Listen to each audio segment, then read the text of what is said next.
Naraba tumpoklasy tompovavy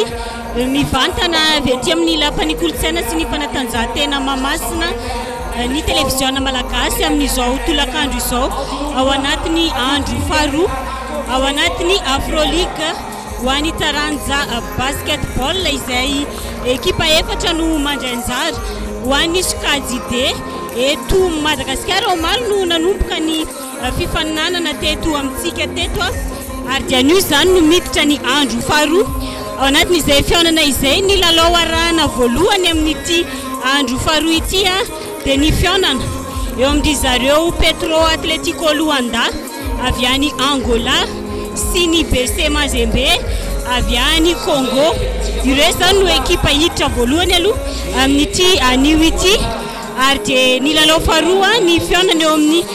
Cospen ny Madagasikara any amin'ny Enora Anoany sy ny Samoa ny Egypta izay anisany ekipa efa nahita fandresena fa raha somary fitinina aloha zany ny vokatra omaly dia anisany manana isa be indrindra aloha izao fotoana izao ry zareo Angolais amin'ny alalany ireto Petro Atletico ireto rehefa nandresy ny ekipa malagasy Cospen tao anatiny lalao izay nitanterahana izy ireo. Manana isa manaraka ihany koa ry zareo ekipa ny Egypta izay nandresy ny ekipa ny Mazembe tao anatiny izay fihaonana izay ary ny larana fahatelo vonjomaika dia ireto ekipa ny Mazembe avy any Congo ireto. Isika zany mipetraka amin'ny larana fahaefatra vonjomaika aloha raha ny elanelanisa no resana tato anatin'ity fihaonana ity ho an'izay andro voalohany omaly izay aloha zany izay ny vokatra amin'ny ankapobeny aloha raha tamin'ny omaly ny azo amin'ity nanazy anga fa nio no mety hazavazava bebe kokoa izay mety ho fipetraky ny isa eo amin'ny tarika efa tonta izay fa araka ny efa nambara omaly dia roa amin'ireto ekipa ireto no hiakatsehatra aloha zany any amin'ny top 8 ao anatin'izao Afroligue izao fa ao anatin'ny fampianana mivantana ihany koa dia miaraka amiko eto Bayara eto ihany koa Julia Bayara izay tsy izoviana amintsika eo amin'ny tontolon'ny basketball amin'ny ankapobeny aloha zany. Nanao na fahitanao aloha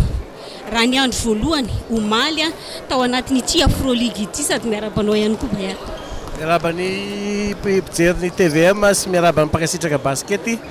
miarabany mpijery télé rehetrarehetra na tia na tsy tia baskety raikitra ny Afroligue baskety eto Madagasikara dia miaina paradisa baskety afrikanina zany mandritra ny 3 andro ny vahoaka malagasy. Mafimafy kely ny fidiran'ny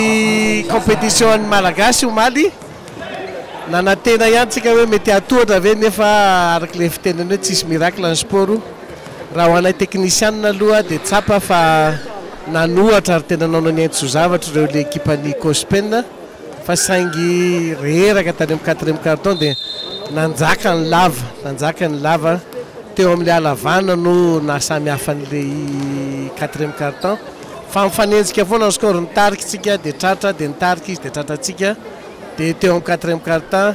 tsy nisy 3 points 10 tonga dia nanasaraka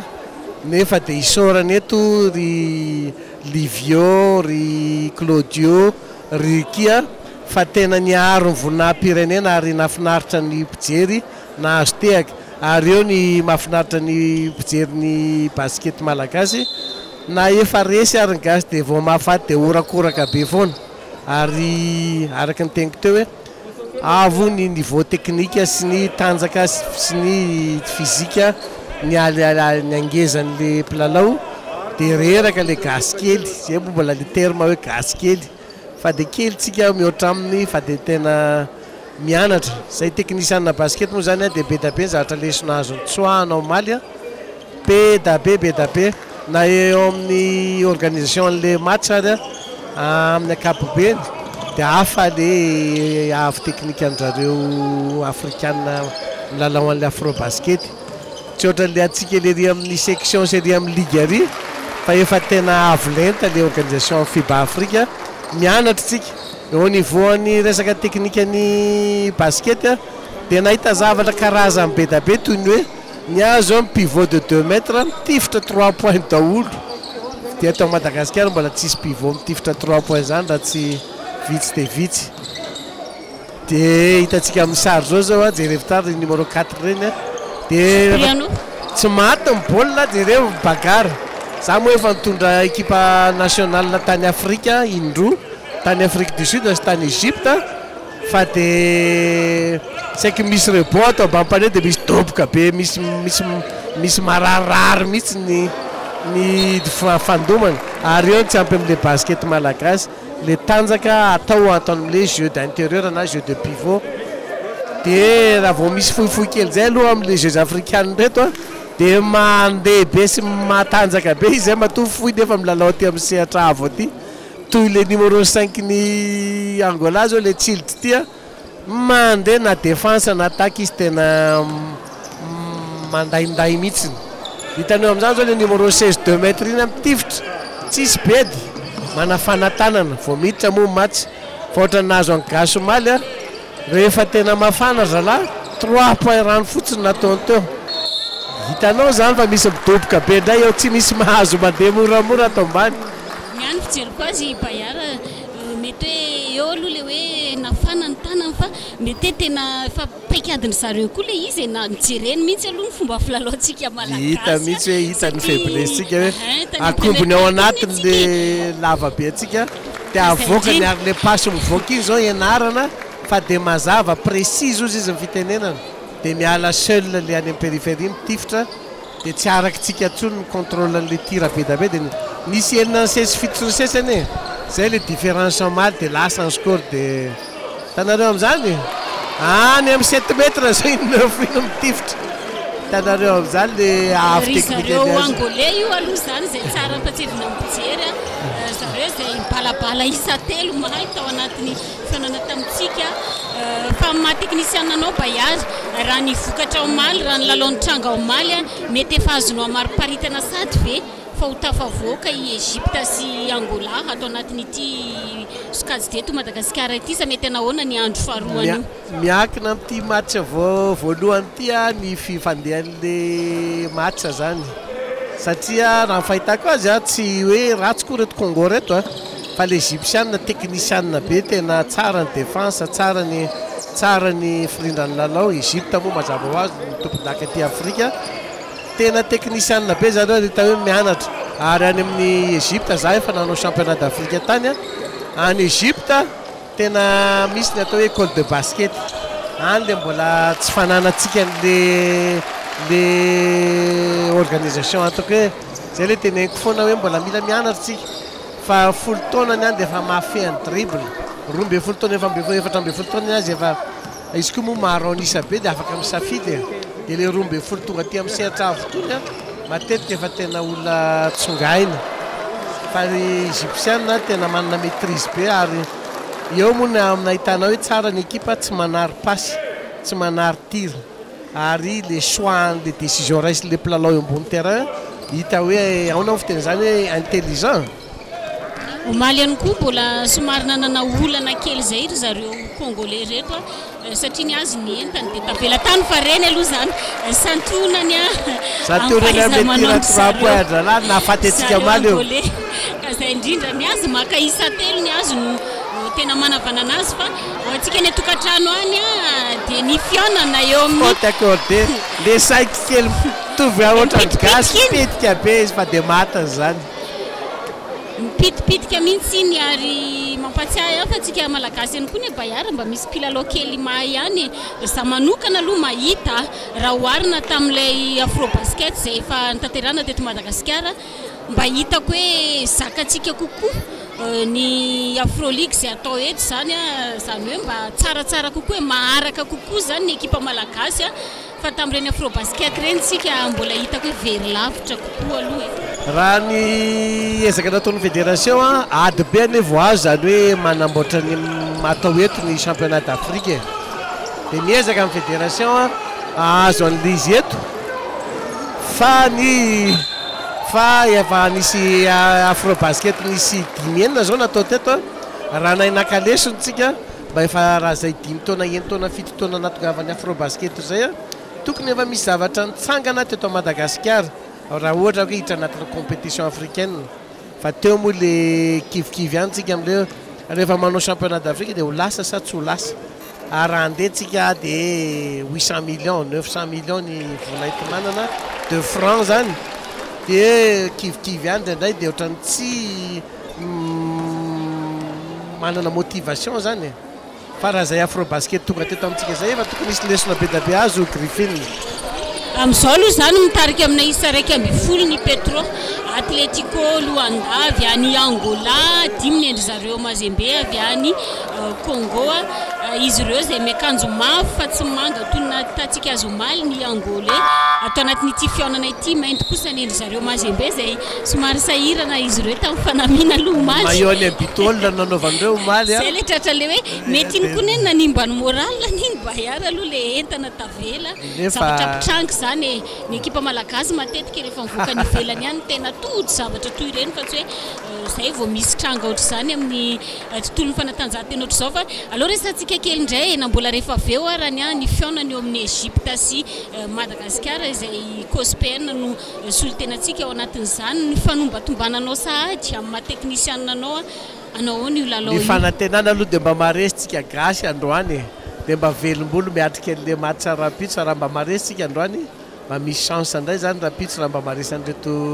Mazembe reto ny alavandry zareo Egyptienne tsy olana ve zay ho an'ny COSPN rehefa aveo maromaro lava araka le teniko teo hoe manana maîtrise be le Egyptienne ary zay nandresiny an'reto Mazembe reto mbaly tsy manarinary baolina ary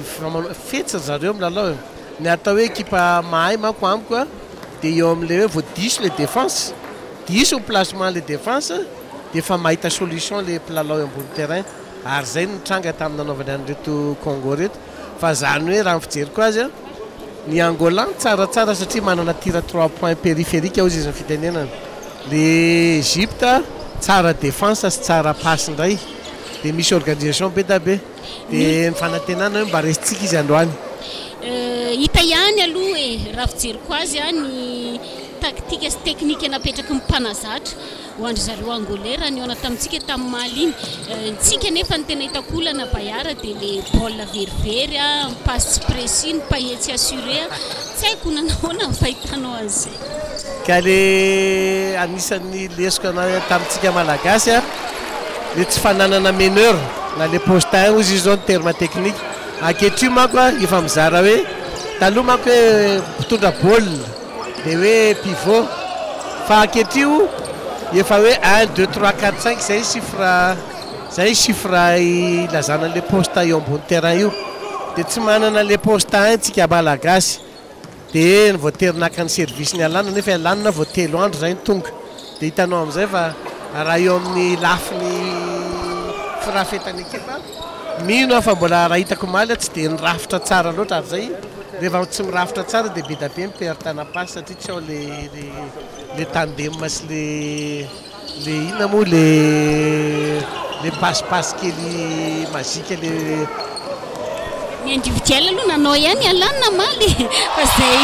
tsara hitanareo amin'izany ary spectacle be mihitsy metoka angolais hitanareo ny afetsen'ny Angola sereny any ambony any ianao tsy afaka milalao amin'ny défense an'io jerevo tsara dia eo zao mitifitifim-poana le dia aingana be fivoahan'ny baolina dia rehefa tsy lasa ny baolina dia ahodikodiny aingana be jerevo le passiny hitanareo zany aorony dia avoakany indray izy io zay vetivety eo dia 5-15 score zay foana ny teknika namelezany Angola antsika le foiany reny no manadala antsika dia mitangorona amin'ireny ny roso telo amintsika dia tsipitsipony le lava avany ivelany reny zavatra tsy fahita firy eto Madagasikara zany fa ry zareo aloha tena hita mihitsy hoe tsy manamaivana ny ty lalao faharoa ty Bayara satria omaly izy raha nanao tao amin'ny premier carton dia tsy ohatr'izao ny fomba filalaoany nanoloana ny COSPN zany hoe somary mbola nijerijery ny filalaon'ny malagasy eto izy vao premier carton dia efa mipetsaka ny azy miraradraraka sady misy raha hitanareo zao teo amin'le fifampireban'ny mpilalao dia efa mifankafantatra daholo ny mpanao basket eto Afrika zay no anisan'ny teneniko hoe faiblesse-tsika malagasy ny amin'le manosy an'i Madagasikara fa ireo mifampi-invité mifampanao match amical foana dia mifankafantatra ary mifankafantatra lalao mifankafantatra niveau dia izy koa akaikikaiky le atia le formation européenne ohatr' zany dia manana formation zany zareo manana traikefa ambony dia mitarika amin'isa valo amby folo fito aloha amin'izao fotoana izao ny Petro Atletico Luandavy any Angola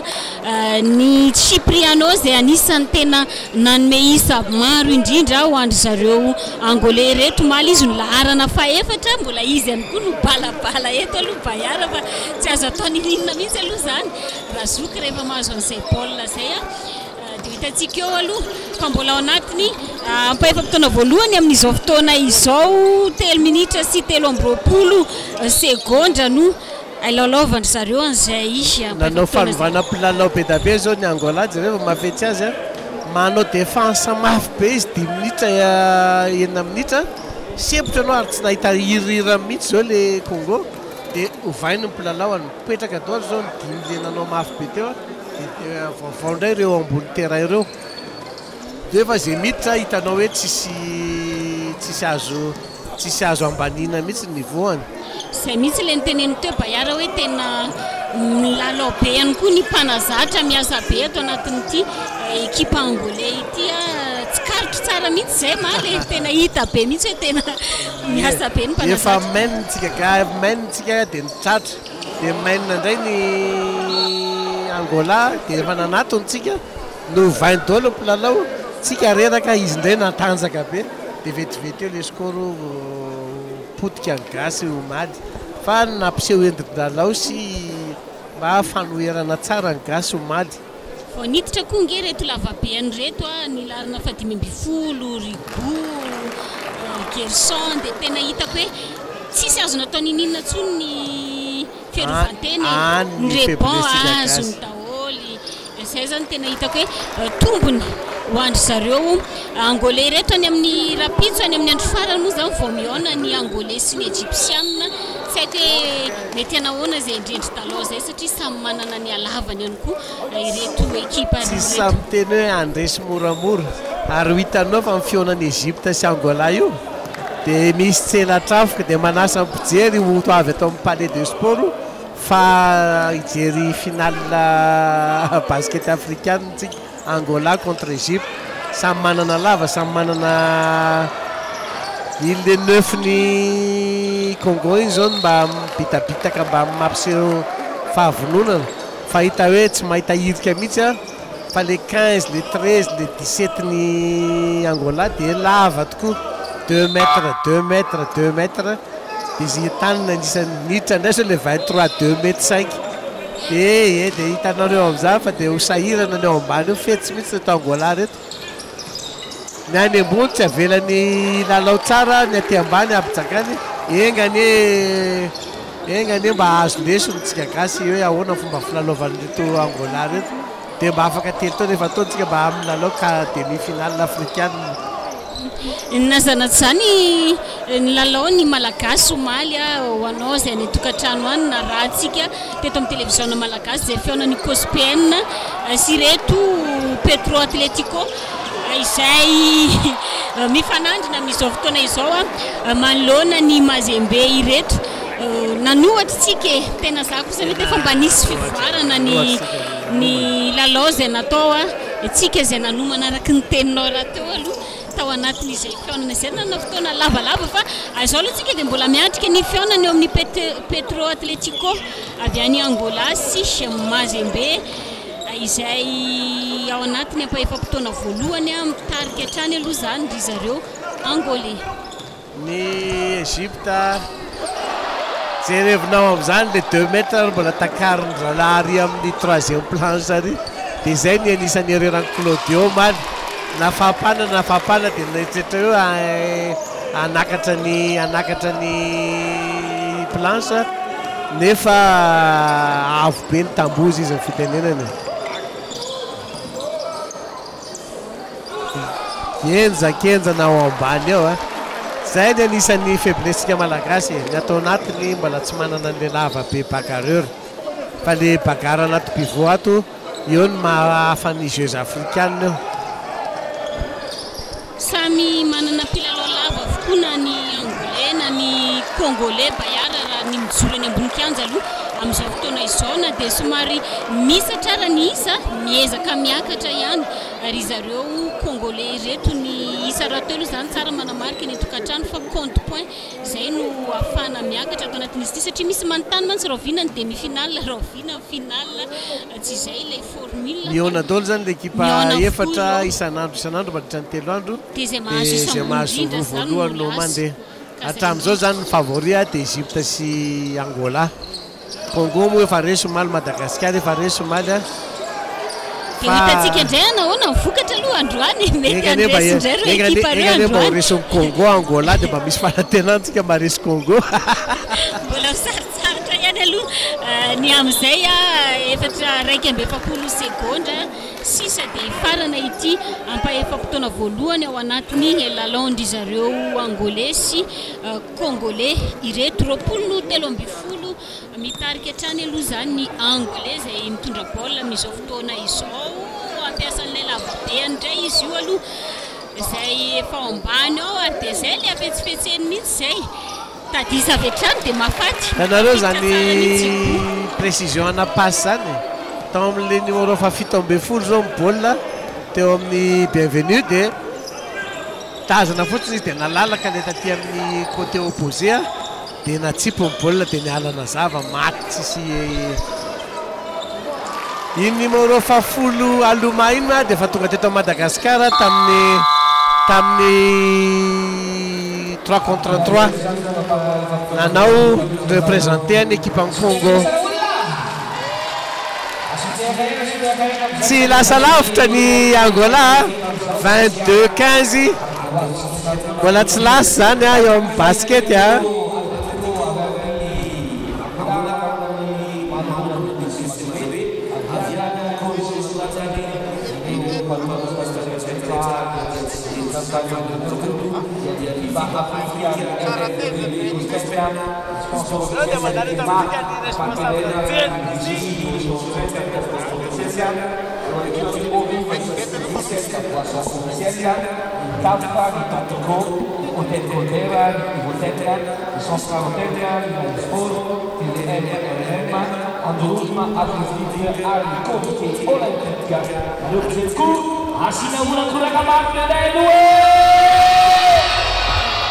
Fazeva isso com a Teresa Verde.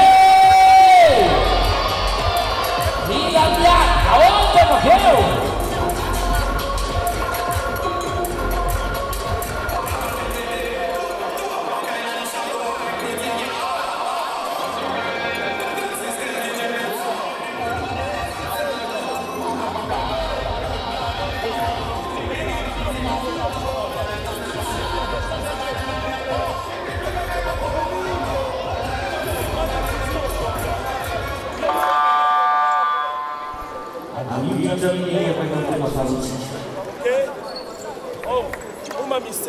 inicial é ressaltar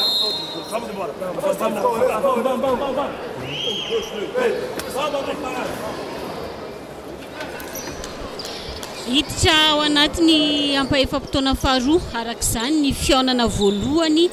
izay ao anatiny andro faharoany Afroliga ho an'ity taranja basketball eto amin'ny lapan'ny kolotsaina sy ny fanatanjahantena Mahamasina eto ity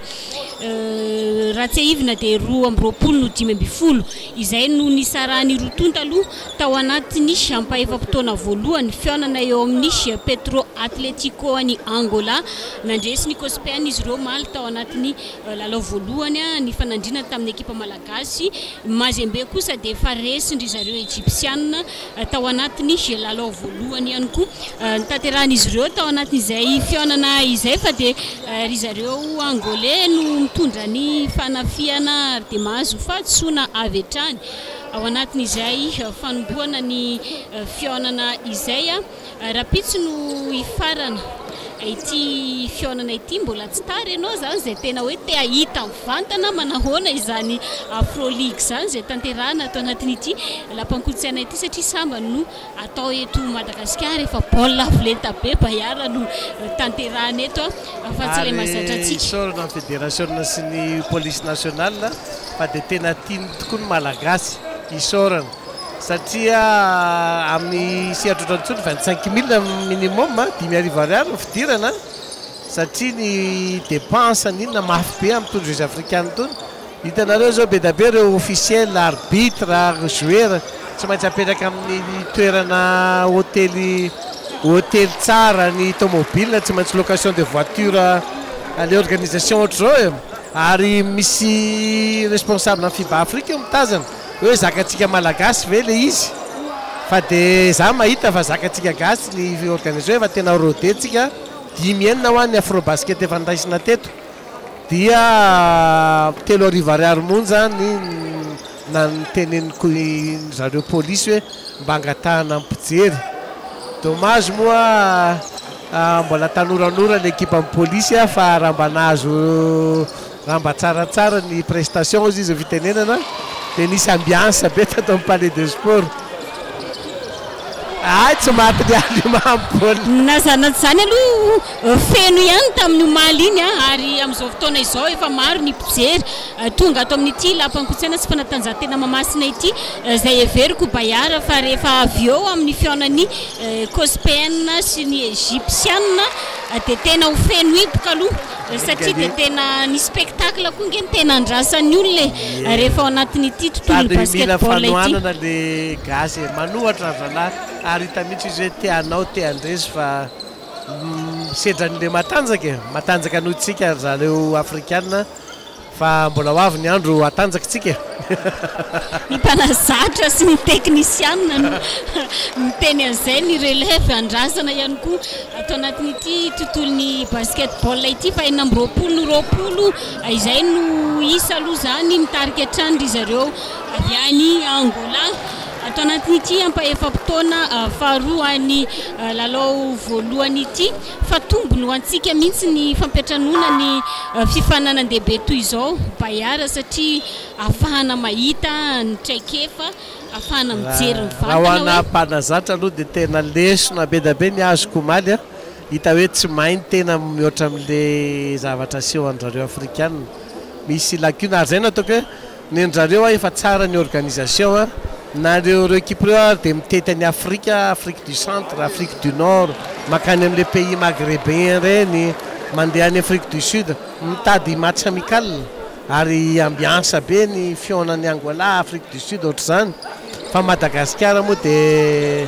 amin'le manoso dia eo problème be dia vitsy koa le 2 mètres mba zay zao mba nanana 2 mètres mba tsaratsara tamin'ny 18 dia lasa ny andafy azy zao ny adala amin'ny lalonga aby izy zao mijery baolina tsika ohatrany hoe mijery ony zalahy fa dia lasa ny any ivelany rehefa tsaratsara eto Madagasikara dia ngany hoe hiverina somatsara eto izy amen'ny équipe nationale. Izany hoe tokony isy indray le famerenana an'le olona le lava reny tsy haiko hoe fandraisana recrutement tsy fantatro zay lava dia folahana ato anatin'ity taranjaha basketball ity sa mety efa tara ve rehefa lehibe izy voasarina amin'izay sa tokony hoe mbola kely be da be ny diso hevitra hoe rehefa lehibe vao hianatra basket amiko na hitako tany Egypte, na hitako tany Afrique du Sud, na hitako tany France, na tany Allemagne 20 taona ny ankizy 10 taona miditra anatin'ny sehatra sport hoe na inona dia rehefa tonga izy 19 taona 17 taona efa manana traikefa formation dia à 18 ans 19 ans izy efa tena lalao anatin'ny sehatra avo ka na U20 na U18 any Afrika dia efa mafy be zay indrindra ny fomba fitantanana ohatr'izay zao no tsara ho atao eto amintsika efa hitako hoe zava-dehibe ihany koa ny Bayara ny fandraisana anjara amina fananandehibe toy izao fa miezaka manena isa ry zareo Congolais manakaiky ny isa 19 ato anatin'ity ampaefam-potoana faharoa ity zareo zay manao ny fanafiana ihany koa amin'izao fotoana izao amin'ny alalan'ny Alex tsy miandriandry fotsiny tsy mionona fotsiny ao anatin'ilay fahaiza manao ny Angolais any manao rebond zany izy tsy manary baolina mihitsy zay ny tena tombony andreto ihany koa zay le ilana le alava zay aloha zany Bayara fa dia tsy very ny isa natsaka le lava be 20 dia votsy dia narany le 13 dia daikeny 2 mai enjakenjana fa dia tsy mbola niveau atsika izao mbola tsy niveau atsika fa aza malahelo nareo malagasy fa ezaka izay entraîneur sy ny fédération mba hampamiratra amin'ny basket tsika nazanatsany kosa aloha nafinaritra ny endry talona seo andry Livio sur Claudio Livio Claudio Riklay tena hoe mendrim-piderana fa nanao ny haintso zavatra satria midona amin'reto afrikana reto aloha dia tena mahamay maharary ka zay nga mba natesitesitra ny Jules faraparan'iny aleo koa mba mongosany reto fa mongo mihitsy ny tao ambany tao nanaovandra azy izy mbo tsisy mitsiky fa tena mamay ny dona ao ambany eo tsy moramora ny fifaninanana iraisam-pirenena toy izao fa matetika manakiana sy manome tsino no mora fa ho andreo mpilalao zay tena manao ny haintso zavatra nanandrana isa 3 indray aloha fa tsy natafiditra i Cipriano zay tena balabalany reto ka oka tsy dia anakiana loatra ny anany fa deraina ny équipe en Cospen ny ireo mpitatana ny police nationale basketball ireo police nationale rehetrarehetra nanohana ny polisy ny Cospen ireo nalalatanana nanohana ny Cospen fa mbola tsy niveau atsika fa aza dia mbola manakina aloha fa rehefa tonga ny fotoana hoe masaka amin'izay basket malagasy raha miditra matetika anatin'ny sehatra afrikana ohatr' zao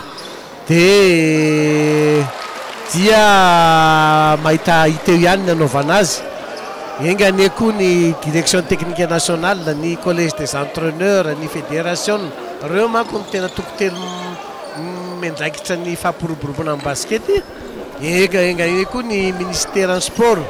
ny fitondrana amin'izao fitondrana vaovao io dia mangataka antso amin'ny fitondrana vaovao hoe jerevo reo tanora sy ny sport na basket na foot na volley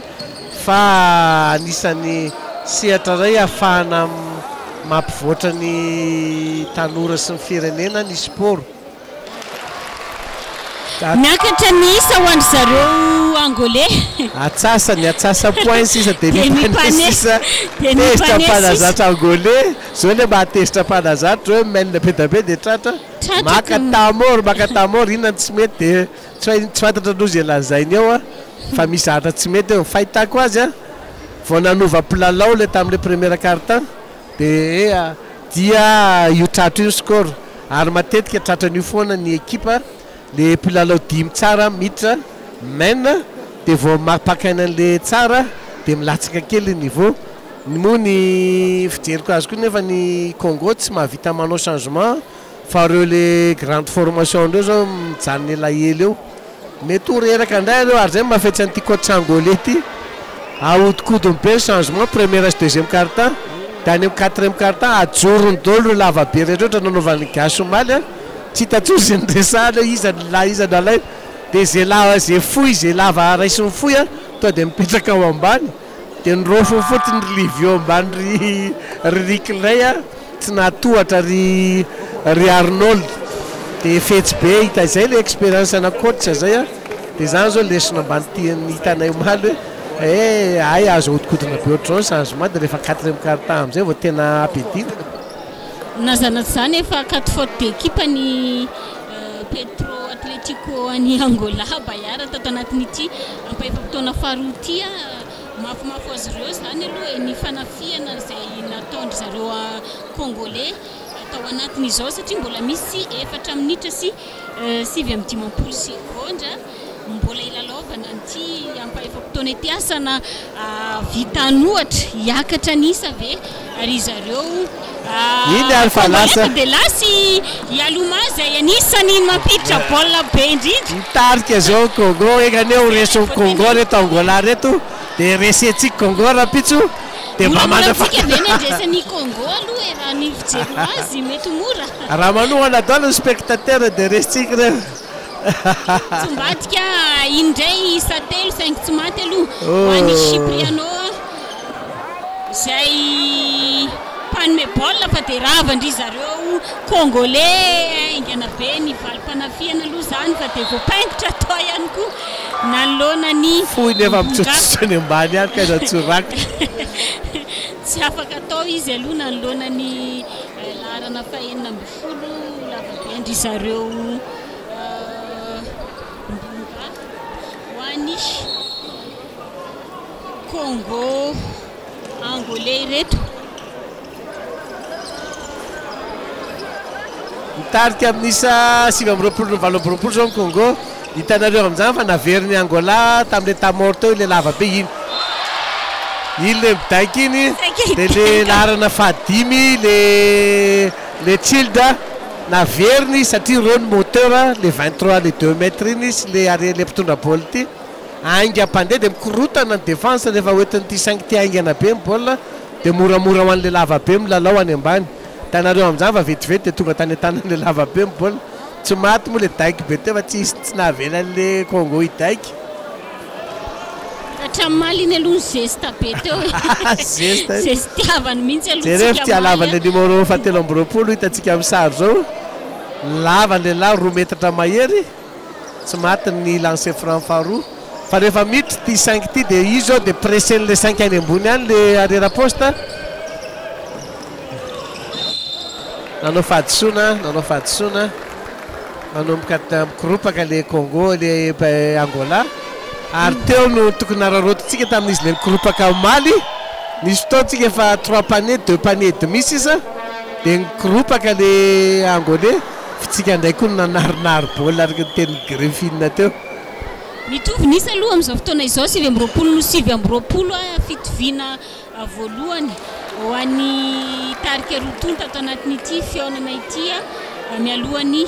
alana sasatra izany hoe verina 0 ndray aloha zany côté reto mbola misy 4 minitra ny lalaovana hitanao iny ndray zao le lalao fahadimy mitondra baolina jerevo tsara ny zarana an'io baolina io ary izy mandefa ny Cipriano foana iny ndray izy ay tsy matiny fa matetika rehefa fohifohitra zao milalao amin'ny sehatravo misy vanja miafina ozy izy fitenenana any anatin'ny tanany sy ny tongony ihany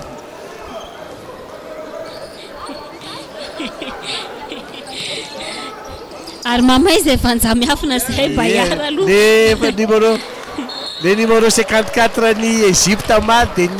ny aiky tongotra matanana hoe tena mahay izy tsy dia lava fa mètre 75 mètre 80 fa izy dia midainky any ambony be any ary rehefa mitifitra izy manao suspension en l'air avo be mitifitra eo anoloan'ireo 2 mètres izy tsy azo mihitsy ary anisan'ny natorana an'le équipe en Congo nataony mba afaka ny fitifitra ty faharoa ambin'ny folo ty Emmanuel tena le fitifitra tena tsy ao anatin'ny bokyny teknika amin'ny fitifirana lancer franc mihitsy ary meny ny tira dia avy eo tananila fotsiny nikopahany azy manahoana amin'ny faharoa maika loatra kosa angamby izy teo iny ay tsy mahay tifitra mihitsy ny anao lahy tsy mahay very fotsiny aloha iny lancer franc very fotsiny zay nena tokony efa isa roa nampiakatra isa ho andry zareo nefa tokony tsy manarinary ane fa reto Angola reto rehefa 4e quart-temps raha nation maly aloha enjana be hitanareo zany fanaovam-baolina zany dia mbola tsy fotsitra ho anazy ihany aloha ao ambany enjana reto le bon renjana ny bagaro paniao sopaniao enjana tena enjana miaika hoe matanjaka zareo zany hoe nijanona ao amin'ny 7 aloha tao anatin'izay 2 minitra mahery zay ny isa Bayara misatra kely aloha zany faderavany zareo angolais ny fanafiana somary enjana zany fampisehoana dribble ataon'le numéro fa7 Congo zany atronomaly io Alex io dia natao fampisehoana fa dia tena mitsabikibikina migrisagrisa mienjery ianao reny le ataon'le terme technique crossover fight de départ fa dia enjana ny filalaovana ny baolina iny reny olona fa dia iny le numéro fa7 ny Congo iny tsy miala mihitsy tonga koa ny fitsoka mozika gospel sa gouvernement sa iny zany ao anatin'ny ambiance efa mafampana ny ambiance aloha zay no azo lazana azy eto amin'ity lampankotsaina sy fanatanjahantena mamasina ity zay ny koa ngeny tsy karitra omaly Bayara hoe tena tsy nisy fanohanana manokana toy izao ny gospel fa androany zany voavonona izy ireo everitsika fa hanova zavatra zay rehefa avy eo manoloana ny fionany malagasy amin'ny egyptiana satria ny lalao faharoa ilaina foana raha izay malaza azy alohany amin'ny tontolon'ny baolina kitra fa ty zany lalao fahenina sa ahoana ny ilazana azy tena manohana rehefa tena mafana specta misy elatra amin'ny mpilalao atsika fa mifasahinana nisy fa zany hoe teo amin'le fampivondronana nisy indro kely dia teo amin'le olona natsona koa nisy indro kely zana zany hoe tsy nanana fotoana efa lavalava no nanao fampivondronana ry zareo cospéenne reto nanao tena nanomana mafy misy fa zay nataoko hoe farandrareo ny aika any hoe tsy misy mpitondra baolina oatra ny toy numéro 5 le 54 any Egypte dia nitady any alanina dia tsara zatra naseho any alanina kosa fa za mino fa tsy nirafitra hoa iny ekipe iny noho nefa teo amin'ny reraka eo amin'ny ilanan'le hoe tena tandem sy collectif dia hitaraka le nanary baolina tsika vera mipasy tsy mifandray ny antenina dre voapaingotra atao aloha i Alex larana fa sivito azy ihany be dribble loatra mangataka isolo i Alex reraka izy aloha dia reraka matotsy mahavita démarrage tsony zay indrindra ary dia hitanao am'izay le agressivité an'le Angola le numéro 5 sempotra mihitsy anao vo afaka ary tany anisany nasempotra ny alanina maly ny sereny isaiko io alanina tena 10 minitra trangalela izy fitenena fa izy dia tena matanjaka sady tena accordé matiny accordé dia mbola tsy manatra aloha zareo tesitra ny coach ny Angola hoe tsy maty iny maty izy ay koa coach angolais koa ohatra zany tabataba arbitre tsisy faute technique atreto aloha dia mpitsara no andrasana za Bayara hoe tsy azo teo iny maty ka tokony maty an'iny fa hiditra anaty seritra kosa pendre lava be ahoana ny décision raha maty iny dia sahala ny score tsy maty ozy izy ny arbitre tena tsy le arbitre tary ambony zany tena hoe tsy maty izy sa maty raha ty ambany le mise en jeu tokony ho maty zany raha ty ambony tsy maty ahoana mbola lasanay lesli moa dia arbitre mauriciana izy mitana baolina io vadiny pony mpilalao basket malagasy milalao any Maurice ary miantso tsy maty lasany Congo mbola fa tsy maty fa ony zany décision zany tokony faute technique na ohatra zany na hoe zay vao nisotro rano ny coach ny Angolais aloha fa tsy maty le baolina teo izy zay tena tsy nanaiky mihitsy ndrikina mihitsy izy aloha manahira no asana coach io fa mamparary fo io Zany hoe ny mpitsara ny tompony teny farany ary dia mijanona ho raiky amin'ny telopolo mandindimy jankotra angolais zany ato manentana ny ekipany iny ary le numéro 5 mama izay nataka misy vanja ao amin'ny tany anao matoa fohy ohatran'io izy milalao aty amin'ny sehatra jereo mbola samboriny mbola azo niala mihitsy le numéro 9 Kogo fa c'est pressé ty 5 ty adray mafetsy any Angola pressé any ambony ianao a dia tatazany reto lavabe reto atao ambany a dia sepotra ianao verina zao le numéro 5 ny Angola dia io mitarika 5 points ndray ay te baolina kosa zany monsieur l'arbitre nareo amin'izany ny tanjaky ty le 5 ty izy mihitsy manao fampisehoana zao ary mitarika indray zao ny Angola ary vao miala eo izy zao a dia tratratratra indray score ngamba mino fa tsy hosorony coach atsony izy fa raha vao miala izy dia mandringa le fitantanana baolina efa 17 segondra ihany koa no fotoana farany Bayara mialohan'ny alana sasatra ato anatin'ity fiaonany eo amin'ny tarika rotonta ireto miakatra indray nisy aloha zany tao anatin'iny lancer franc voalohany hoandry zareo congolais zato isanjato raha mbola mahita isa telo ray zareo aloha ao anatin'iny dia mety hotratra indray ve saingy any amin'ny Childe mibola aloha zao fotoana izao andry zareo angolais dia verina any amin'ny Cipriano ahitady isa telo indray izy io aloha dia maty tsy sevitra ho aty 4 jerevony angedany a io manangan-tanany iny nefa tifitra any amin'ny 7 metre 8 metre izy ary fetsy zalahy le lavabe anakitanakiroa ataony any aloha any dia le lavabe ray sisany ato ambany zay mahay mamaly saingy midina ny alima indray ny afangana-pandehan'le saingy velomo tsy maty kosa dia mbola misy 10 segondra mitifitra aloha zany manahoana dia tsy maty ary dia tapitra 5 points ny écart za mino fa gasy rehetrarehetra zao maniry ny aresan'reto Angola enina amin'ny telopolo raiky amin'ny telopolo izay aloha zany no tao anatiny ampaefam-potoana faharoa rehefa avy eo iverineto indray izay ao anatin'ny fitantarana fa averina vetivety any anosy any aloha ny sary sy ny feo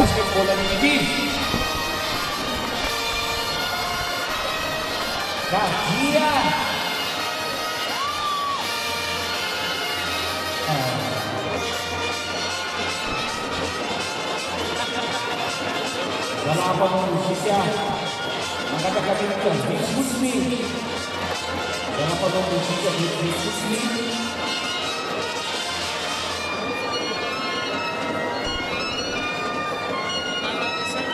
dalam Indonesia mengatakan Musmi Papa Kusakre Vincent Zhao Cepat lagi telepon nanti rumah dia buat tahun telepon nanti Papa Kusakre Vincent Zhao banyak penalti Akiji yang dikatakan saya ini dia semua sutu Akiji yang bawa BTP Sararai dari Zletu dia yang akan membantu seluruh masyarakat menjelaskan informasi ada semua ini resep sosial resep masyarakat saya ini acara saya di mana bisa Zletu Akiji jadi ada mau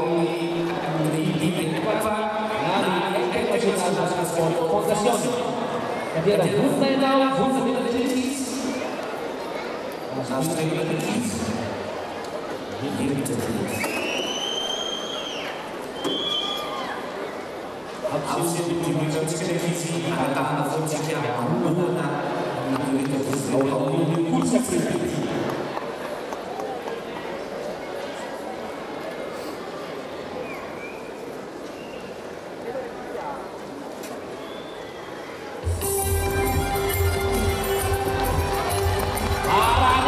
sudah kurang hasilnya saya baru bilang terwe sejak mereka di Malaysia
Tuna tsara amin'izay eo moa sacré fitsika.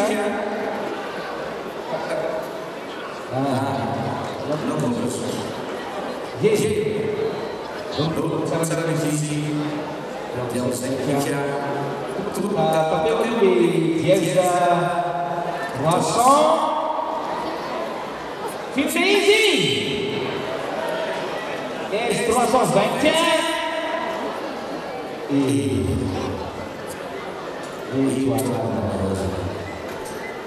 vamos ver. Vamos ver, Gabriel. Fusna. Olha para estender Lazy. Pindeu Elisa. Tá. Mas fica de olhar dia. Olha lá.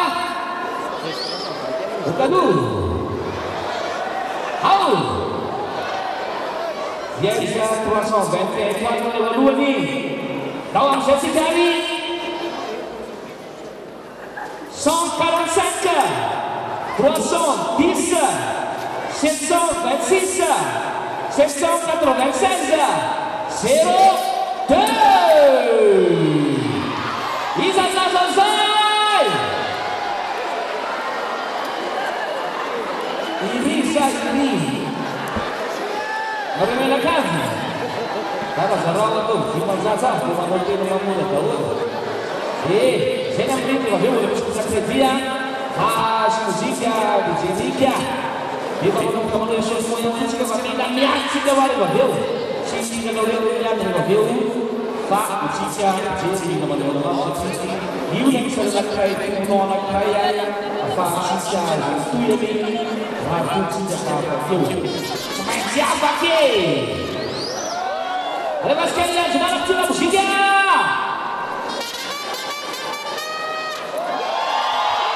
Akhirnya negara kedua kembang Isaru Akeru.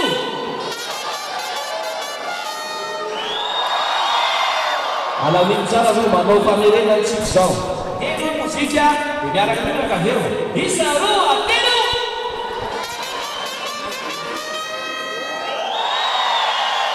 Pada usia misi dalam besar kita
Selanjutnya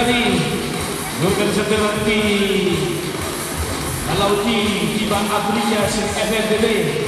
Judi Cospetta, sponsor officiel Telma, partenaire BG, Océan Trade Transport officiel, et la motivation XXL, boisson officielle, l'ITAF, l'Itantico, Hôtel Colbert, Yves Hotel, Central Hotel, Levspol, TVM, RNM, Autonomma, Sansolo, Bangladesh, Bakara Dodali, et puis la politique, Arbicomité Olympique.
Diucapkan terus berkata jika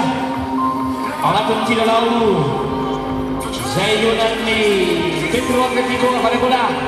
sini BSM Masjid Agane Kongo itu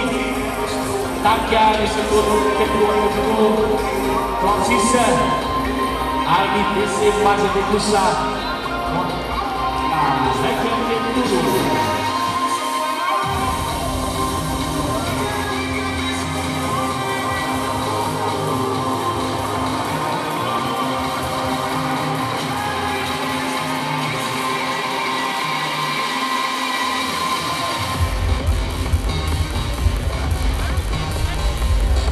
efa miverina atao anatin'ny lapan'ny kolontsaina sy fanatanjahantena Mahamasina ny télévision malagasy amin'izao fotoana izao ao anatin'ny fizaram-potoana faharoa eo amin'ny fiaonan'ny Petro Atletico avy any Angola sy Mazembe avy any Jeux Congo amin'izay andro faharoany Afro League zay raha tsy evina dia nitarika tamin'ny isa 4-30 ary zareo Angolais izay mitondra ny fanafiana amin'izao fotoana izao raika amin'ny 30 kosa i Mazembe raha fitinina amin'ny akabe ny Bayara dia fanatsana ihany satria tsy dia mifanalavitra ny elanelanisa na tamin'ny ampaefam-potoana voalohany many faro tato anatin'ity fiaonany roa tonta ity miezaka manenjika ry zareo Congolais raha mitarika hatrany ny Angolais ao anatin'izao fiaonana izao 8 heures zany anahoana ity ampaefam-potoana fahatelo ity indray eo amin'izay andro faharoa izay nitarika ny Angola tamin'ny formation napetrany voalohany dia nanenjika ny Congo dia nisy fotoana nitarika ny Congo dia naverina indray le formation ny Angola le grande formation dia nitarika 5 points indray ny Angola dia izay zao nentina miatrika ny 3e quart-temps reo le grande formation ny Angola raha ohatra ka hoe mety voatohatry ny Congo reo dia mety anana chance ny Congo andresan'reto Angola reto zany zao ny azy ny lavabe anakefatra nampidirina dia le faux kely arena poste sisa no manentana ampovoany eo fa dia baolina ataony aloha dia tena aingana be rehefa hoentiny tady irika zao ny Congo aizana amakina an'reto défense reto raha miady an'ohatry zao aloha tsy mahavaky an'reto Angola reto tsy mahita irika aho fa rindrim-biny ao dia nanao forcine zao ny Congo dia very ny baolina ka zay le mbola mahabaskety ambaniny any Congo zay tany koa na isan'ny laisika kely ny gasy nisy fotoana nanao forcine kely tsika dia nirakorakofany teny amin'ny tableau d'ol ry Livio ry Claudio ry izy rakotrakotra daoly dia nahazoaina le alavany amin'le baolina tsy aty amin'ny périphérie zany hoe raha amin'ny Jeux africains zany tsika gasy dia tokany amin'ity hafanganam-pandesiny tira 3 points na mafisina mafy fa ny ato ambany aloha dia araka le teneniko teo hoe izy zao miditra eritreretra reo ny angeda nefa tsy safa dia ty le numéro 10 ny Congo ty i Rousba dia tena anisan'ny mpilalao mangeda sady matanjaka izy mandray baolina iny zay zany jeu de pivot-any matanjaka zany retourné zany pivoté antérieur no filazana zany mangena be sady matanjaka be faute anao raha vao mianatra manohatra an'izany le 5 moa araka lazaiko teo le 5 ny Angola dia aingam-pandeha dia faute anao vao miarrêté azy fohy dia fohy raha namana mitovy alava amiko angamby hoe 1m70 fa dia tena ataony mihina fatany reto lava be reto io zao le filalaon'ny Angola tsy misy mikoropaka mizara baolina dia mitifitra io ny nahafatesany angasy omaly tsy misy miforcé fixation de passe moa ny anaran'izany ahorony défense dia avoakany dia maty tira première intention moa filaza zany ataony Congo zany samba mba tsy azony Angola ny rebond tsara tare zany jeu de pivot zany tsara reto intérieur amin'ny Congo reto any zao ny problematsika raha pitso miazona an'reto matanjaka be atao ambany reto fa raha ny aty amin'ny périphérie aloha dia ifanatsahana mety tsy maresatsika ary tsika manana andry Livio manana andry Riclay mitifitra lavitra niady mbola mitarika hatrany ry zareo Angolais amin'isa 73 no 3 ao anatin'ity ampaefam-potoana fahatelo ity izy ireo izay veriko fa mety hanamafy ny fandreseny any koa Bayara aloha atao anatin'ity andro faharoa ity izy rehefa mitifitra ny azy dia atombony any amin'ny isa telefona zay ny fampidira zay mihitsy ny filalaon'ny Angola manao défense mafy izy dia avy eo ahorony le fohifohy reny ny baolina dia avoakan'le fohy makany amin'le lavabe zany mivoaka ty avelany dia mity indray Rousba nahazo lancé Rousba mahatanjaka o problema ny Claudio io rapitso o problema ny intérieur gasy ty Rizobaty sy le Roabig le numéro 540 mahatanjaka zala tena midona tsy moramora ary izy koa tena mitady dona mihitsy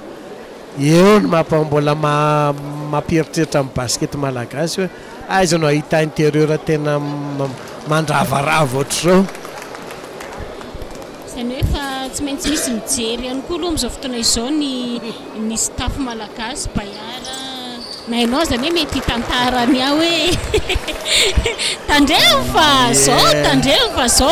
ho any Rapide zay fa rehefa avy eo ny Egyptianina no ifandona amintsika aloha atao anatin'ity andro faharoa ity hitanareo amin'izany ny fianjarany le numéro 7 ny Angola miditra fa tsy maintsy midoboka be anao vao mahazo rirany eo mahay makafatsoana mihitsy zareo fa tranomaly io ny hitako tena paikady efa napetraka reto angolais reto ny fakana fahadisoana toy izao hita hoe fa manana traikefa zareo mampilalao intérieur mampilalao périphérie mampilalao intérieur mampilalao périphérie izay le fahaizan'le équipe zay mbola hoenarantsika malagasy moa zay kina moa ny intérieur ao ampediny eo ny atsika fa mbola marefurefo kely ny intérieur ny malagasy niditra indray le numéro 23 lava be ny Angola dia eo amin'ny 5 points 6 points eo foana ny différence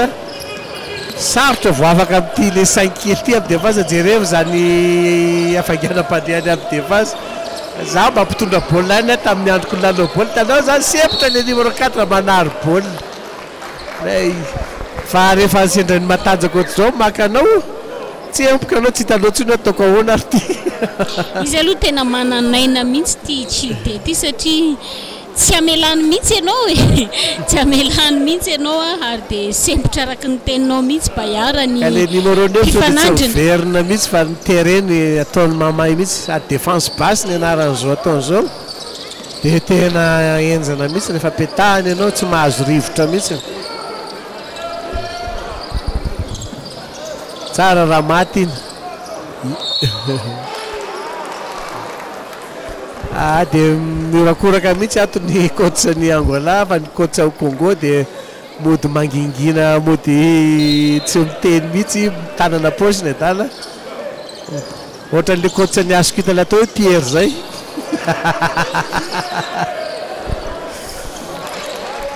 dia jeu d'intérieur moa ny Congo tena betsaka ary ampiasainy mihitsy ny reto matanjaka be an'ireto telo zao ny azy le numéro 9 fa 5 4 ny Congo mipetraka eo lava be daholo na le angolais ary sepitra ty numéro 5 ny Angola ty dia mitifitra le 7 metre 8 metre dia maty foana atry maly io ny anisan'ny natorana ny ekipa malagasy mihitsy 10 ny 3 points nahazo atsika teo amin'ny 4e quart-temps dia lasa ny score fa ny phase de jeu ny fanatsahana ihany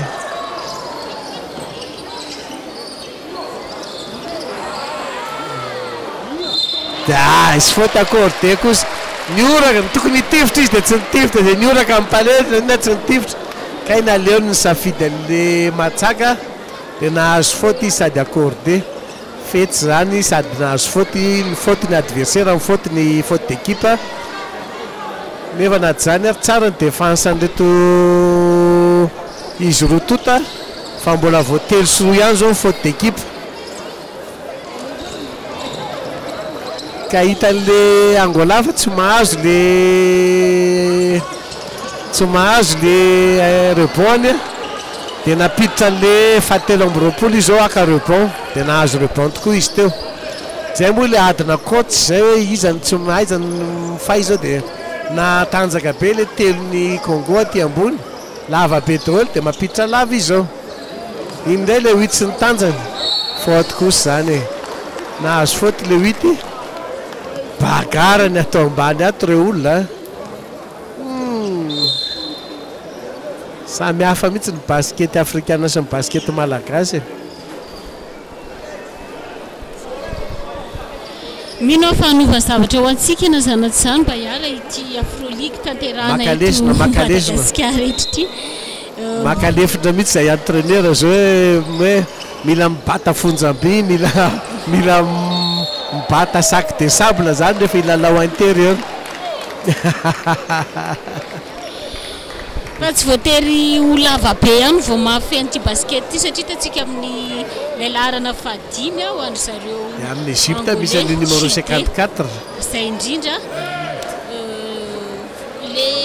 fafetsifetseny sy le tanjaka sy le fahaizana ihany koa ny traikefa za mibayara tena hitako hoe tombo lehibe ao andry zareo angolais reto zay mitarika amin'ny 7-7 no 5 amin'ny telopolo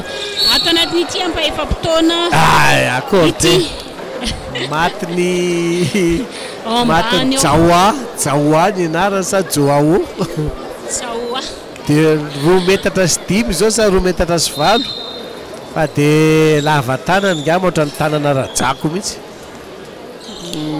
Rebond dia anazy dao latro nomaly tena rebond offensif moa ny anarany zany hoe aty amin'ny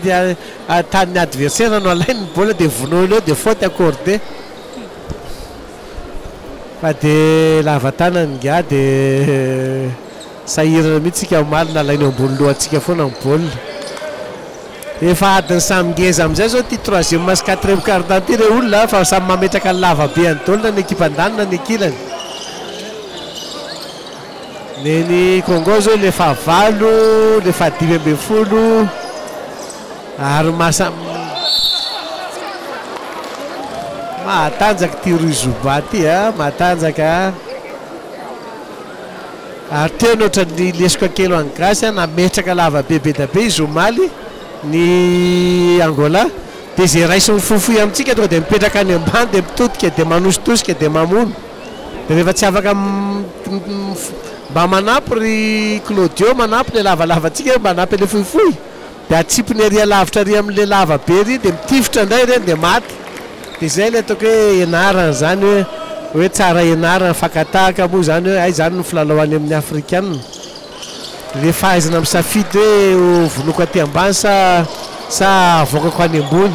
ary ny pasiny mazava be zay le maîtrise le pasy fa ny antsika somary mbola be da be ny pasy very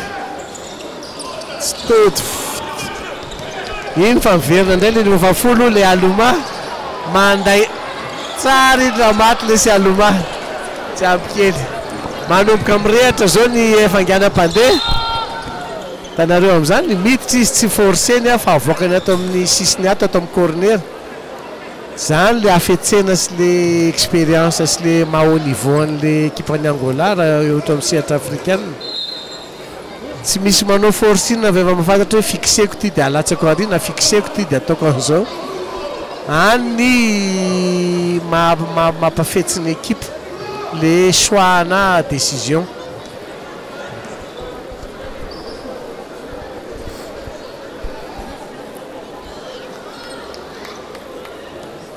Nahazo lancer franc numéro 23 Léonel avant amin'ny Angola efa samy tsisy manova tso zao dia hitanareo amin'izao fa manova plalao zao ny Angola avoaka indray le fo kely le reto satria mafy be le défense any ambony dia avoaka ny akaina miditra indray le numéro 7 sy numéro 9 fohifohy izy zalahy fa reo dia matanjaka koa tsara défense tsara hazakazaka zany hoe rehefa fohy zany rehefa fohy ianao zany dia sady mafy ny défense mafy ny hazakazaka le lava be telo zany zao tsy sovaina na ny Angola na ny Congo fa efa manao bagara mihitsy ny pivot sy ny pivot poste amin'izao fotoana zao dia miasa 2 paniers sisany écart 47-44 voatazona ny Angola hatramin'izao zay nataoko hoe fa sokona mifakahita tay reto Congo sy Angola reto vera bola raha maty dia orakoraka be zao ny pale maty ny Aloma ina teneko teo orakoraka be ato i Aloma zany zao numéro 10 izy meilleur marqueur tato amin'ny équipe ny Congo voavoaka avy any amin'ny bantany voavoaka avy any amin'ny bantany Aloma sy le 9 dia namono ary dia niakatra ny score raha izao dia mety isy sansa andesiny Congo raha tsy milasy indray le tomboky le tir à 3 points teny mihitsy hoe raha tsy tonga nisa telo ho andry zareo angolais kanjo dia tonga soma tsara le lava be le 13 le 13 2 mètres reno mitivitra ny faute ny écran mobile ny anaran'izany a dia faute zay ny madany zany le manao amin'ny Angola ianao variny amin'le bagara ato anatiny asiny any ivelany any ndray dia misy roso telo ny gasy namelezany azy 10 enina ny sesy dia tonga dia any amin'ny 15 points hitanareo amin'izany dia raha manao kady tsotsotra aloha dia efa raha misy 3 points enina dia efa 18 points zany ny gasy efa sahirana mihitsy vao mahita 2 3 4 points manomboka manaro-pasy ny Angola tsy mahondrika le numéro 3 nefa nataony passe à terre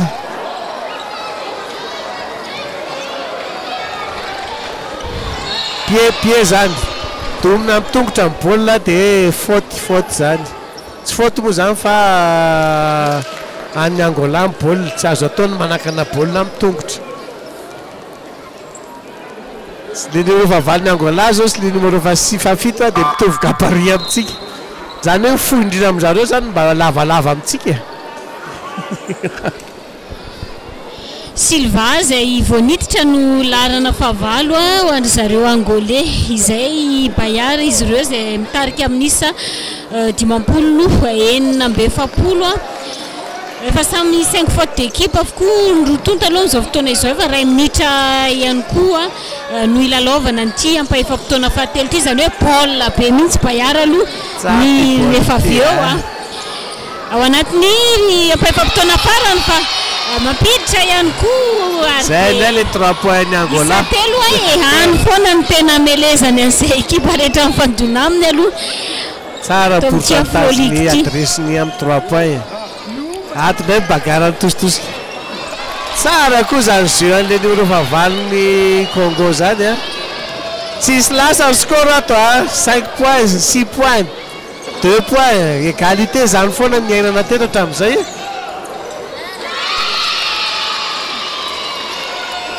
zany natao hoe drive-in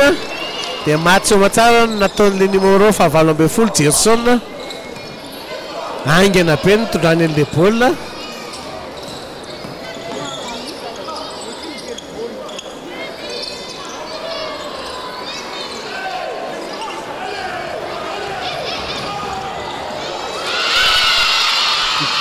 ny elan'io écartna score io dia 3 points tsy manana 3 points l'équipe amin'ny Congo fa le Angola dia manana 3 points ray tompoka tapitra amin'ny fizara-potoana fahatelo lasa 4 panier indray 4 panier demi ny écart vetivety teo nisan'le drive-in ny Gerson sy le numéro fahavalo ambin'ny folo sy le numéro fahavalo Erickson dia lasa indray aloha ny Angola ny Kondo atsy ny Congolais zay mampiasa ny aloma bayara ny tena herijikany aloha eto ambony kianja eto izy sy junior zao no manana isa be indrindra larana fahavalo samy raiky amby folo Rizuba manana isa folo raha toka i Léonel kosa ho andry zareo Congolais fa ny tena tombony aloha any reto Congolais reto dia ty isa telo ty mihitsy ny tena neny Angolais azafady zay ny tena enjana mihitsy ary eo no ahafahany mampiakatra vetivety an'ilay elanelan'izy saingina zanatizany avery fa mbola hiady mafy mihitsy ty ampaefam-potoana farany ity satria ny andro faharoa andro any dia efa azo andrafesana ary tena iankinana izay mety ekipa ivoaka aloha zany dia ataontsika mbola misy ny lalao rapitso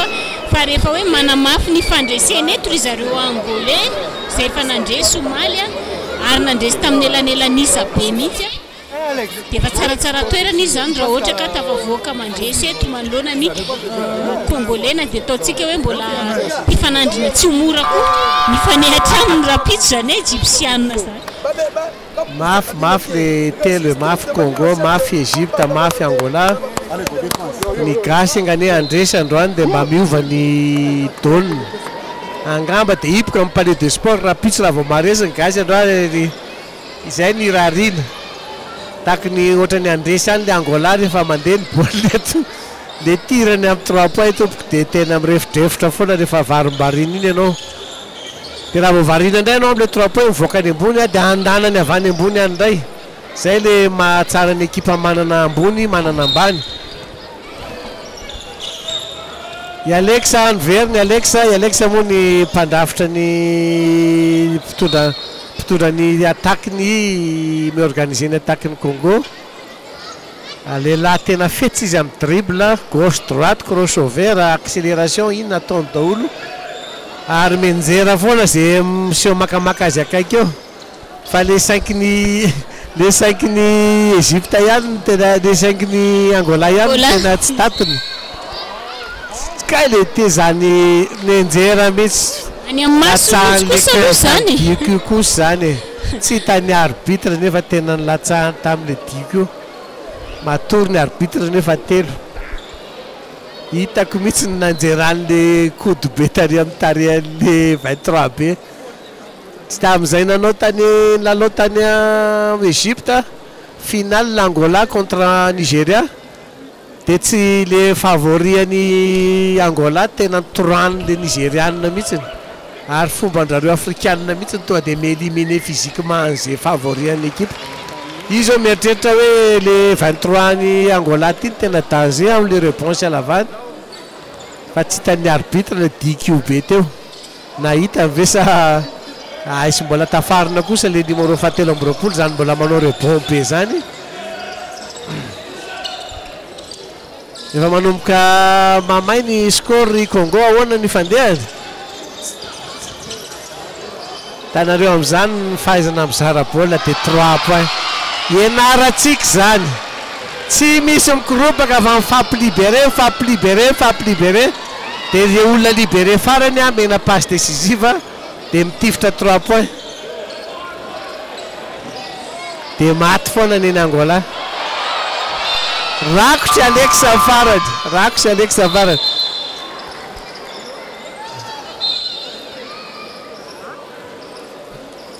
tsy azoko mihitsy hoe mety be ny rebonson contre n'le 23 dia nasoron'le coach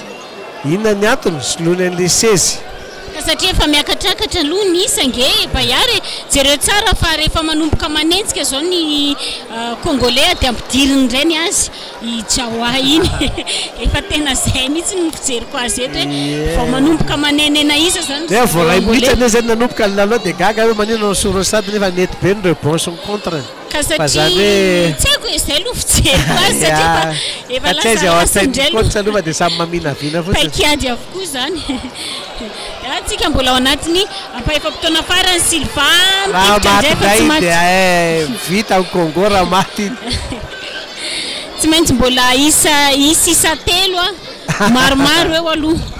raha jerena milalao nataony zao tsy mahita hirika mihitsy ny Congo zao le défense anazy atsika maly mafy io défense io forcé zany realement forcé zany tsy mahavita organisation hitanareo le différence an'le niveau technique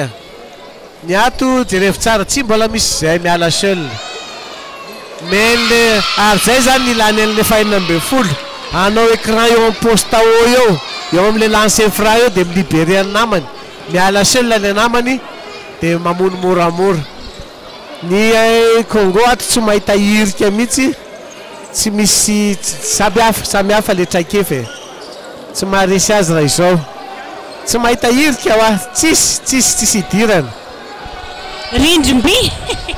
iny 15 iny any sisa mba manotohatra neny Congo fandray tanana dona mafy be dia avy eo mody mifandray tanana ry zalahy mahafinaritra efa mifakafantatra dolo le mpilalao afrikanina alohan'ny idirana ny échauffement dia fampiresaka fampanany ihany ry zalahy fa ny gasy dia tsy mahalala an'ireo afrikanina ireo na ray ary afa-tsy aluma zao nandalo teto tamin'ny mois de novembre octobre nanao an'le 3 contre 3 ny représenté ny équipe en Congo izy tamin'izany dia mbola tamin'izany dia Egypte amin'ny voalohany Madagascar amin'ny faharoa dia Congo ny fahatelo nafinaritra be ny ambiance tamin'izay fa nanoana ny specta dia mba tonga faharoa malagasy dia rehefa mba miratra ohatr' izany ny gasy dia mba faly eritsika fa dia ho avy ny andro mbola ho avytsika amin'le sehatra afrikane écran anankiroa misesy be zao moa zany no ataon'reto Angola reto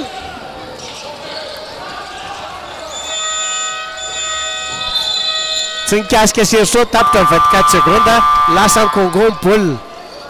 7 minitra sy 20 secondes ny lalaovana mitarika 20 ny Angola 62-50 tena manohatra le Congo mbola sarosarotra ho antsika malagasy koa ny afisy hoe Madagasikara Congo bagara le intérieur ny mafy be any ny ahiko hoe atohatra aveo reo intérieur atsika reo fa dia toanantsika izy dia matohatra tsisy ekipa maivana mihitsy zay ny azo anambarana azy Bayara atao anaty Afro League ity na ry zareo Congolais zay mety hoe amin'ny anarany fotsiny ve ny everan'ny sasany azy mety hoe azo resena tsara zany raha pitso fa tsy zay no zava-misy eto fa dia manohatra araky ny teninao mihitsy ry zareo na dia ataontsika hoe mitarika aza nisy ekipa Angolais atao anatin'ity fihaonana ity hitantsika eo nahoana ny lalao rehefa avy eo fa iankina ny lalao rapitso ny lalao zay ho atrehan'ny Cospena rehefa avy eo Cospena zay ifanandrina amin'ny Egypta raha tena mandresitsika tafavoaka mandresy ao anatin'izay lalao faharoa zay Bayara tena mety hiova ny zavatra hitranga aloha zany rapitso ao anatin'ny andro fahatelo raha maresy Cospena falitsika engany mba manohatra amin'ny malagasy ahoana moa tsy mba hisy hoe na dia ataontsika hoe fandresena ray ve dia tsy ho azo Bayara aloha ao anatin'isoraneto ny ministre ny polisy isoraneto ry commissaire Samy isoraneto ry commissaire Rufin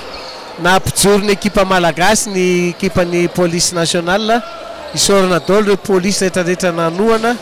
fa dia mba milalao amin'ny sehatra afrikana amin'tony manko tsy vita mora ny fiatrehana antony satria na ny engagement isan'olona fotsiny dia efa ny dollara dia enjana sorana koa ny fédération nanampy iny le afetsen'ny Angola iny asainy mitifitra any ambony any ny pivot dia tsy hitan'le lava be antsika izay natao maly hivoaka sa hiditra i Alex zao mamelim-bolo raha misy ny telo ohatray dia tratra ny score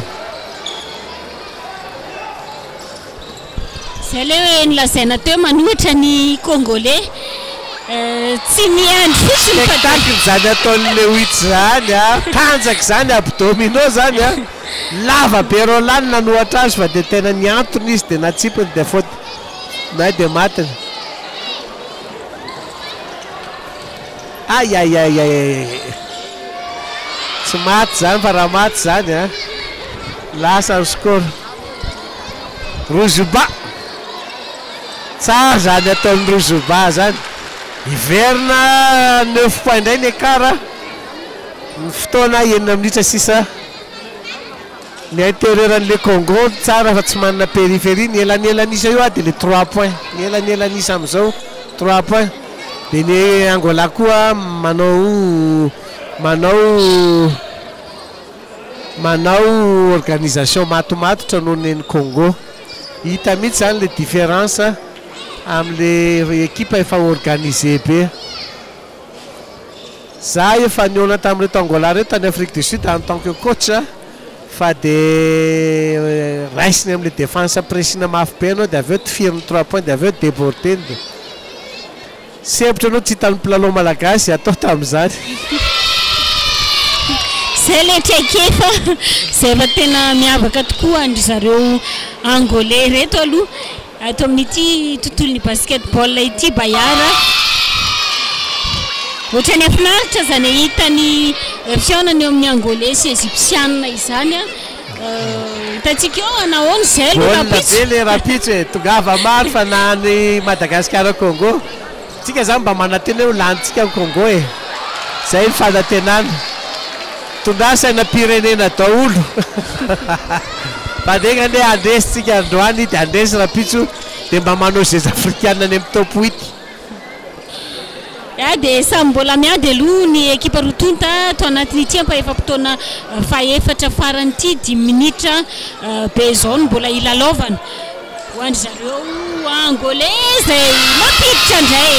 indray zay le 3 points andrala tena mamory resako teo e mbola isisa telo maromaro eo zay lasa 12 points indray ny écart. Enao sahirana vao mahita 2 points izy ohatrany hoe moramora maka 3 points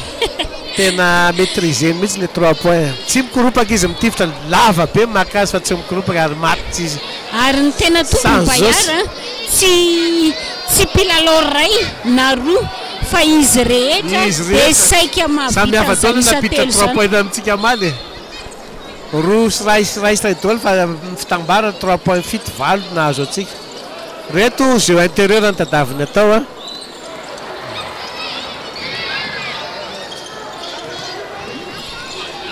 zany miafetsena sy nekiny efa mifetsy be ny pasiny tsy elena fotsiny passe balle ato aloha tsisy hevitra efatra minitra sisa mène 13 points izy 12 points tsy afaka mihitsy le 12 points 69-57 tsy afaka mihitsy dia asa nefa rina mijery baolina indray raha nikotsandry zareo congolais teo hitantsika tsara teo ohatra nefa kivo le daly mijery le rythme hitondrany angolais ny lalao amin'izao fotoana izao 9:20 no fito ary itombo io score io raha izao fandeha jerevy le organisation le Angola jerevy za mipasiny tsy misy manary bola maty ndray iny mba miady aloha ny congolais makany rebona zany na tsy zany ka lava be le congolais wa zany natokanao hoe andro ato ohatra very Claudio Ririki amreto be bokina be intérieur anreto fanontaniana mipetraka amin'ny coach malagasy zany Julien Richardin bebe moa ny ao efa nahita traikefa Ocean Indien moa zalava zao vao miditra africaine begany ho lasa lavitra koa izy amin'ny resaka entraîneur sy fa dia tsara ny zatra nation Cospena tompondaka amin'ny Madagasikara tompondaka ny Ocean Indien ary tsy mamenatra mihitsy zatra nation Mali fa dia hita hoe tany amin'le fanangonana amin'ny regroupement tany nisy lesika vao fitaka le tunisienne 2 mètres sy le mba natenena hoe anampy atsikitsika zao tsika any amin'le intérieur ilana mihitsy no marary dia alanina moa mba manao zay vitany ihany fa za tsy mino hoe anatin'ny 3 andro efa trandro atongavany ianao dia avita afehan'io ekipe io dia any zao le faiblesse tsika malagasy fa dia bon courage izy ny fitenena ho an'ireo coach roa reo fa dia mila courage mihitsy miatrika an'reto ekipe africaine reto raha za aloha mbola tsy manana traikefa hoe afaka hiady amin'reto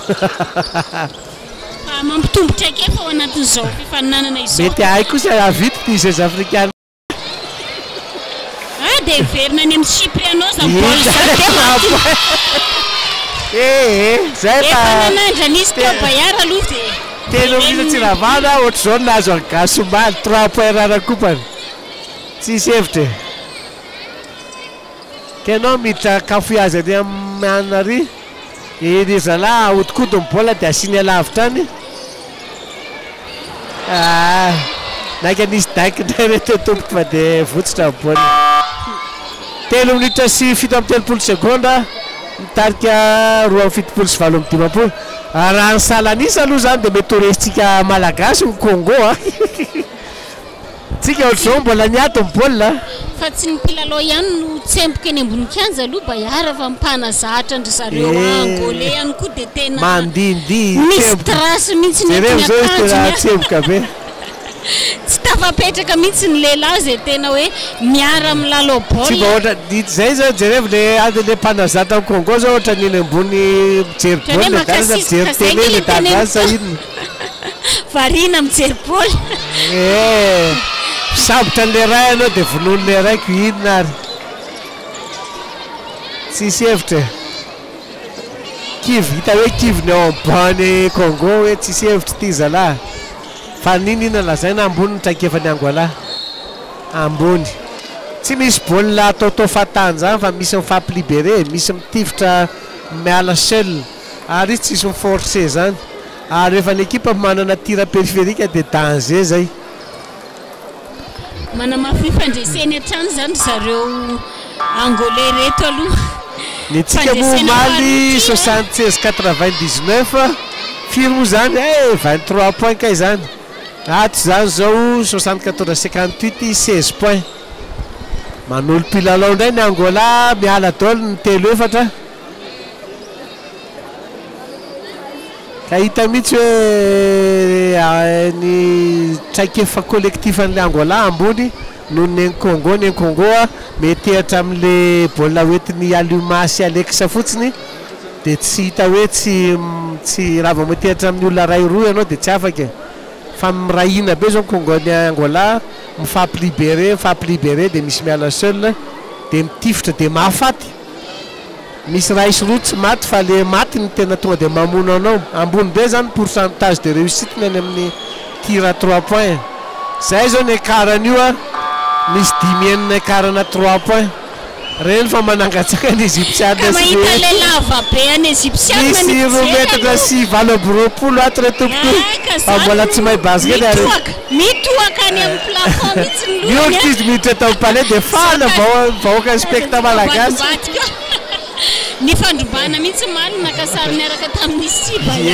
ary izy koa tsara fanahy be dala makasary amin'ny olona rehetrarehetra. Za aloha tsy lahatra eo akaiky satria hita hoe fo kely. Tena zay no mahafinaritra amin'ity tontolon'ny basket ty ane, zay spectacle sy zay zava-misy teraka ambiance ao anatin'izany fa dia tsy maty ny lancer franc aloha. Efa kely sisa dia hipoka ny palais des sports. Efa kely sisa asany ao ambovelany eo mbola milahatra sa ahoana fa dia anohany ny Cospena indray tsika. Ty le tsy mahay mitifitra fa niditra indray. Tifitra tsy ao anaty boky ny teknika de tirany daly. In'le 4 ny Angola ty sady mitifitra no midribble no mizara tsy nefa ny daly efa misy 4 metatra. Zany hoe ny arera postan'ny Angola zany mitovy amin'ny pivot antsika malagasy.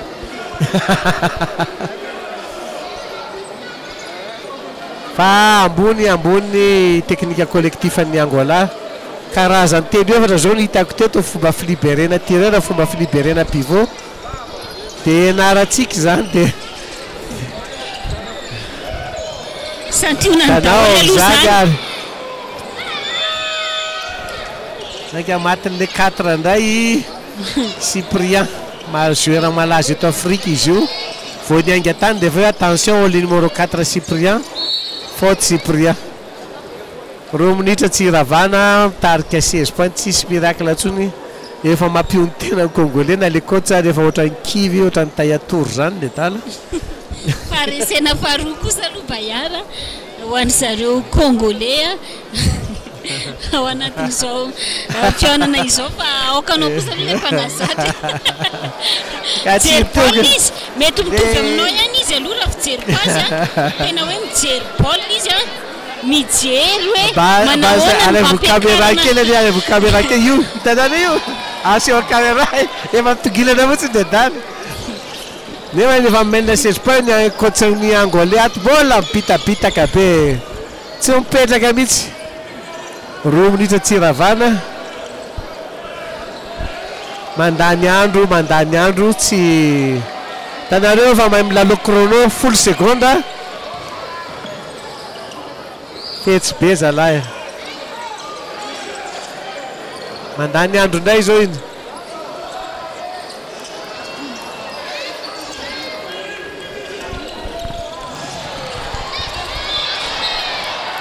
Anatin'ny spectateur sy Cyprien raisina angena be zany interception nda lehilahy zany tena matanjaka ty Cyprien ty mipaka télé atsika zany naka naratra teo. Tsisy frantsony tsara tsy efa menina 15 points izy fa mbola miady zany toetsaina tena combattant zany guerrier zany ozy izy zay coach. Raha vao hiala tany reo ekipa ny Angola reo dia misy an'izany Cyprien zany malaza eto Afrika eto mety efa nilalao tamin'ny équipe championne ny Angola angamba izy zany. Jereo zany plonge zany tanareo amin'izany le combativité nefa io lehilahy numéro 27 efa misy 4 metatra nefa de miady ohatran'ireny 1m90 reny 1m85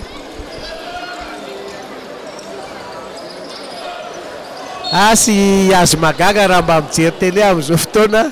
fa de tsy ampialavana ny équipe gasy fa de malahelo anao ry azo magaga.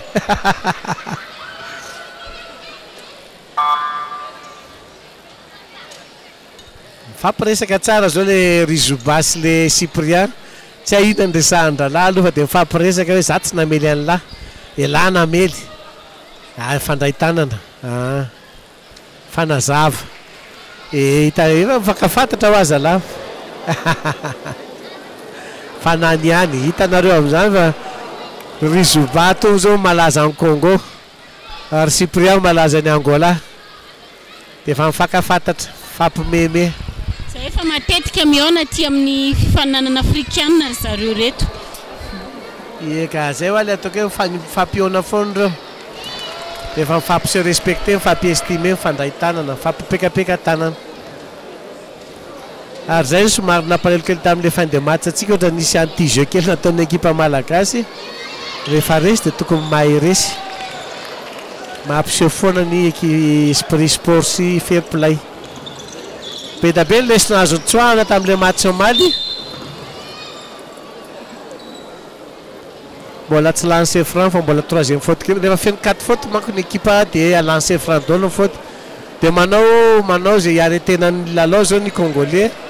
nefa tsy mino tratra tsony fa efa mitazom-bolona fotsiny le Angola. Ady matanjaka izy no angam-pandeny lava no inona tsy hita tsony zay ilazana azy. Fa mitazom-bolona fotsiny izy hoa. Bolona moa tsy azo tazomina tanana mihoatra ny 5 secondes. Tanareo amin'izany le fahaizana mipasy jereo tsara. Tapitra ny sarge. Tapitra ny sarge. Mbola niavana fa raha tifitra izy efa tapitra ny sarge. Tanareo amin'izay le fahaizan'le Angola mipasy. Fixeny de passiny de fixeny de passiny. Amin'izay le pasy mazava be. Efa tira-poritra sisa ny ainan'ny Congo. Mbola tezitra ihany le mpanazatra angolais ato. Efa menaka izy koa raha misy Tsiravalo mbola tezitra vazavazany ihany filalao. Tezitra mihitsy izy tao anatin'le farany teo. Niaotra le tiran'le zany mpanazatra. Jereo ty maso masika be. Tena ao anatin'ny hafanana tanteraka mihitsy ny lehilahy. Asa zay teneny aloha de masiky de dala efa 15 points mena mbola vazavaza ihany izy nefa efa tsy tratra tsony izy score io. Raha zany moa ny resy angamba reto angolais reto bayara mahazo daka sy tamaina. Fa ilaina le mpanazatra sarotony toy izao aloha e. Mino fa mpilalao nefa zatra azy ary mihaino daholo jereo le tamoro mihaino daholo mijery zay zavatra zavainy. Zany anisany hoe hitanao fa équipe discipline na le zavatra seondrareo ambonikanjo azy de discipliné l'équipe. Tsisy hevitra il faut reconnaître hoe ambony traikefa le Angola no ny hitako aloha hatramin'izao. Asa amin'ny fionan'ny Egypte sy Angola rapitsy fa finale leo.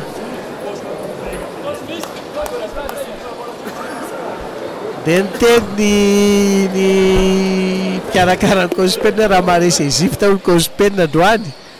De fety be nataon'ny police nationale rehetra Madagasikara. Fa de ivavahana andresitsika.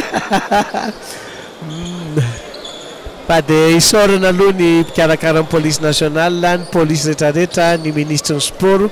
Fa de tafatsangana ny ekipa ny Cospena ary tsy namenatra ny zavatra nasehoany.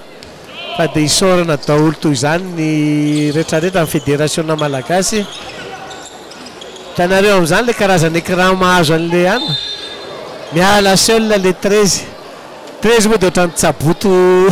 Zurankosy fataloha. Fa ngedangeda kokoa. Fa de matanjaka re za jereo ty sandrany. Fandray tanana rehefa avy mifampikapokapoka de mifandray tanana. Efa mifankafantatra ny équipe reto. Ngamba koa zay koa mamatolona reto Congo reto tsy vonina ny ady tsony nefa tamin'ny Egypte izy raha zao salanisy zao zany a dia mety tsy maharesy Angola ny Egypte 5 points 6 points nelanelan'ny Egypte sy Congo nefa Angola sy Mozambique efa misy 10 points mahery 12 points 13 points zao sa manokana aloha Bayara tena mametraka an'izay mihitsy hoe lohalarana ry zareo angolais reto aloha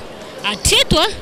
raha ny lalao endry talao sy nelanelanisa ny traika efa hitako mety ho sahirana ihany ny Egyptianina za koa maka favori ny Angolako fa le Egyptianina koa ne tena be mokondoro zalahy be mokondoro hitako any ena be mokondoro izy mojerena fotsifotsy tsara zany be mokondoro zalahy omaly hitako nandresina Congo jereo le coachany congolais kivikivi le dala hita hoe tsy de mianime koa le dala de ohatrany tsy be fetsiketsehana ny mpanazatra anankiray be fetsiketsehana mihitsy izy aloha de ny ray calme tapitra ny 20 secondes 7 secondes